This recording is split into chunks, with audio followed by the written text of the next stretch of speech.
আসসালামু আলাইকুম।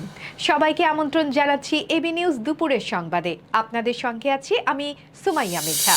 শনিবার সকালে কারওয়ান বাজারে র্যাবের সংবাদ সম্মেলনে জানানো হয়, সম্প্রতি এক অচেনা নম্বর থেকে কল করে বিমান বাংলাদেশ এয়ারলাইন্সের ঢাকা কাঠমান্ডু ফ্লাইটে বোমা থাকার সন্দেহ প্রকাশ করা হয়। এই ফোনের প্রেক্ষিতে বিমানের নিরাপত্তা ব্যবস্থা কঠোর করে ৩ ঘণ্টা ধরে তল্লাশি চালানো হয়, তবে শেষ পর্যন্ত বিমানে কোনো বোমা পাওয়া যায়নি।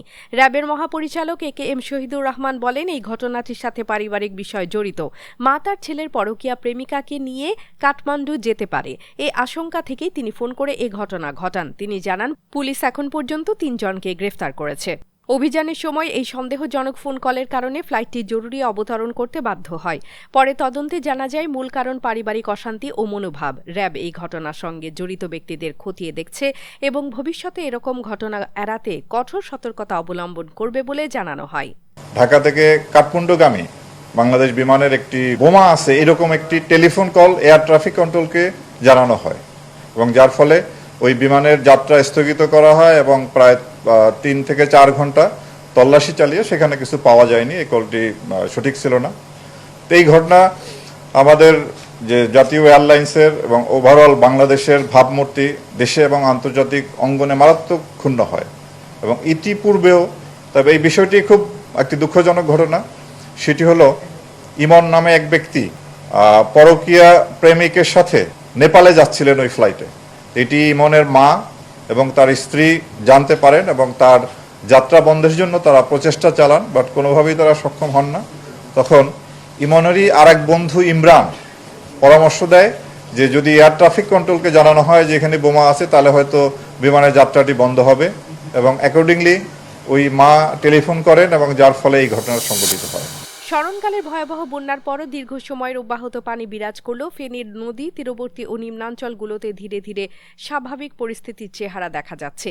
জেলার ছাগলনাইয়া, ফেনী সদর ও দাগনভূঞা উপজেলার কিছু অংশে এখনও কিছু এলাকা পানিতে ডুবে থাকলেও অন্যান্য অংশে পানি নামতে শুরু করেছে। বন্যার ক্ষতি চিহ্নগুলো এখন চোখে পড়ছে। অনেক স্থানে খাদ্য ও নিরাপদ পানির সংকট এখনও বিদ্যমান, যার কারণে বানভাসী মানুষজনের ভোগান্তি কমছে না। স্থানীয় সূত্রে জানা গেছে, পরশুরাম, ফুলগাজী ও ছাগলনাইয়া উপজেলার কিছু অংশে এখনো পানি রয়েছে, তবে সড়কগুলো স্বাভাবিক হয়ে গাড়ি চলাচল শুরু হওয়ায় সাধারণ মানুষের মনেও স্বস্তি ফিরেছে। বিশেষ করে ফুলগাজী উপজেলায় পানি কমলেও এর নামার গতি ধীর। অন্যদিকে ছাগলনাইয়া, ফেনী সদর ও দাগনভূঞা এলাকার কিছু অংশে হাঁটু পর্যায় থেকে কাঁধ পর্যায় পর্যন্ত পানি রয়েছে। জেলা প্রশাসনের তথ্যে জানানো হয়েছে, ৮ জুলাই থেকে পরশুরাম ও ফুলগাজী উপজেলায় বাঁধ ভাঙনের ফলে লোকালয়ে পানি প্রবেশ করে। ধীরে ধীরে এই দুই উপজেলায় পানি কমলেও নতুন করে প্লাবিত হচ্ছে ছাগলনাইয়া, ফেনী সদর ও দাগনভূঞা উপজেলার কিছু অংশ। বর্তমানে প্লাবিত ১১২টি গ্রামে লাখো মানুষ চরম ভোগান্তির মধ্যে পড়েছেন। বাংলাদেশে প্রবেশের সংখ্যা রেকর্ডের নতুন অধ্যায়ের মুখোমুখি হয়েছে। গত এক অর্ধ বৎসরেই মিয়ানমার থেকে পালিয়ে প্রায় ১.৫ লাখ রোহিঙ্গা নতুন করে বাংলাদেশে আশ্রয় নিয়েছেন। এই সংখ্যা ২০১৭ সালের পর সর্বোচ্চ, যা বাংলাদেশের জন্য এক বিশাল মানবিক ও চ্যালেঞ্জিং পরিস্থিতি সৃষ্টি করেছে। শুক্রবার ১১ জুলাই জাতিসংঘের শরণার্থী বিষয়ক হাইকমিশনার বাবার বালোচ জেনেভায় এক ব্রিফিংয়ে এই তথ্য প্রকাশ করেন। বাবার জানান, মিয়ানমারে চলমান নতুন সহিংসতা ও সংঘাতের কারণে এসব মানুষ নিরাপত্তার খোঁজে বাংলাদেশে আসছে। তিনি বলেন, রাখাইন রাজ্যে নিপীড়ন করে হামলার কারণে হাজার হাজার মানুষ এখনও নিরাপত্তার জন্য পালিয়ে আসছেন। উল্লেখ করেন, নতুন এই ১.৫ লাখ রোহিঙ্গার মধ্যে বেশিরভাগই কক্সবাজারের ক্যাম্পে আশ্রয় নিয়েছেন। এই ক্যাম্পগুলো আগে থেকেই জনবহুল, এখন পরিস্থিতি আরও খারাপের দিকে যাচ্ছে। অতীতে ২০১৭ সালে মিয়ানমারের সেনাবাহিনী রাখাইনে মুসলিম রোহিঙ্গাদের উপর গণহত্যা শুরু করে। সেই সময় প্রায় ৭,৫০,০০০ রোহিঙ্গা বাংলাদেশের সীমান্তে এসে আশ্রয় নেন। এখনও এই পরিস্থিতির সমাধান ও রোহিঙ্গাদের নিজ দেশে ফিরে যাওয়ার জন্য আন্তর্জাতিক সহায়তা ও উদ্যোগের প্রয়োজনীয়তা জোরদার হয়ে উঠেছে। ভারতের রাজধানী নয়াদিল্লির ওয়েলকাম এলাকায় আজ সকাল সকাল এক ভয়াবহ দুর্ঘটনা ঘটেছে। ৪ তলা একটি ভবন ধসে পড়ায় বহু মানুষ ধ্বংসস্তূপের নিচে আটকা পড়েছেন বলে আশঙ্কা করা হচ্ছে। এনডিটিভি জানিয়েছে, শনিবার ১২ জুলাই ভোর ৭টার কিছু পরে এই দুর্ঘটনার খবর পাওয়া যায়। আন্তর্জাতিক বার্তা সংস্থা এএনআই বলছে, এখনও ধসের কারণ জানা যায়নি। স্থানীয় এক কর্মকর্তা জানিয়েছেন, আমরা সকাল ৭টার দিকে ভবন ধসের খবর পাই। বিভিন্ন দল উদ্ধার কাজ চালাচ্ছে। এর মধ্যে ৭টি ফায়ার টেন্ডার রয়েছে। কাছে আরও তথ্য পাওয়ার জন্য অপেক্ষা করছি। এখন পর্যন্ত 4 জনকে ভবনের ভেতর থেকে নিরাপদে উদ্ধার করা সম্ভব হয়েছে, তবে আরও অন্তত 3 জন বা তার বেশি এখনও ধ্বংসস্তূপের নিচে আটকা থাকতে পারে বলে আশঙ্কা প্রকাশ করা হয়েছে। উদ্ধার কার্য অব্যাহত থাকলেও পরিস্থিতি এখনও খুবই জটিল এবং প্রাণহানির শঙ্কাও রয়ে গেছে। এই দুর্ঘটনাকে কেন্দ্র করে স্থানীয় প্রশাসন ও উদ্ধারকারীরা তৎপর। ভবনটি কেন ধসে পড়ল তা তদন্তের জন্য সংশ্লিষ্ট কর্তৃপক্ষ কাজ শুরু করেছে।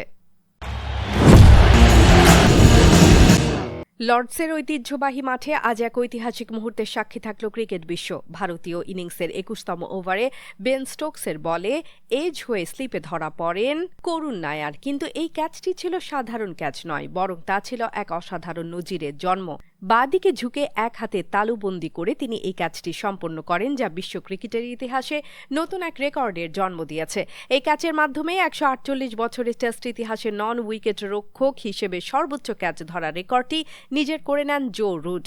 এর আগে এই রেকর্ডটি ছিল ভারতের সাবেক তারকা ক্রিকেটার রাহুল দ্রাবিড়ের দখলে। তিনি 210টি ক্যাচ নিয়েছিলেন। রুটের ক্যাচটি ছিল তার 211তম, যা তিনি ধরলেন 156 টেস্ট খেলে। এর ফলে তিনি এই তালিকায় প্রথমে থাকাকালীন প্রিয়তম ভারতীয় ক্রিকেটারের সামনে 210 ক্যাচকে ছাড়িয়ে গেলেন। বিশ্বের অন্যতম সেরা ফিল্ডার হিসেবে তালিকায় আরও রয়েছেন Mahela Jayawardene 205, Steven Smith 200, Jack Kallis 200। তবে রুটের এই অর্জন তাকে এক অন্য উচ্চতায় নিয়ে গেছে। তার প্রতি ক্যাচের গড় দাঁড়িয়েছে 0.712 ইনিংস, যা এই ক্যাটাগরিতে অপ্রতিদ্বন্দ্বী। দর্শক, এতক্ষণ আমাদের সঙ্গে থাকার জন্য ধন্যবাদ। আপনার প্রতিষ্ঠানের প্রচারের জন্য আস্থা রাখতে পারেন এবি নিউজে। যে কোনো বিজ্ঞাপন দিতে যোগাযোগ করুন স্ক্রিনে থাকা নাম্বার ও ইমেইলে। সর্বশেষ খবর পেতে চোখ রাখুন আমাদের ফেসবুক পেজ ও ইউটিউব চ্যানেলে। আমরা আছি ইনস্টাগ্রামেও। সেই সঙ্গে সবশেষ সংবাদ পেতে ভিজিট করুন আমাদের ওয়েবসাইট www.abnewsinternational.com-এ।